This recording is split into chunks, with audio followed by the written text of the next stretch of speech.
Here's how to fix Riot Client not opening or crashing quickly. Step 1. Close Riot Client and background processes. Press Ctrl-Shift-Escape to open Task Manager.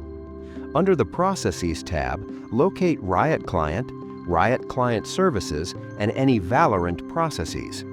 Select each one and click End Task. This ensures no stuck processes interfere with launching the client.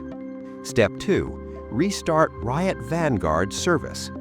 Press Windows plus R, type services.msc, and press Enter. Scroll down and find VGC.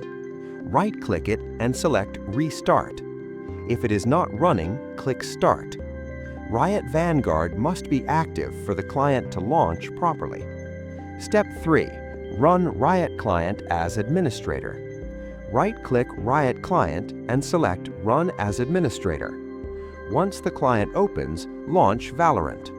Running as administrator ensures Riot Client has the necessary permissions to run without crashing. Step 4. Restart your PC. After completing these steps, Riot Client should open normally without crashing. Subscribe for more professional Valorant fixes and PC troubleshooting guides.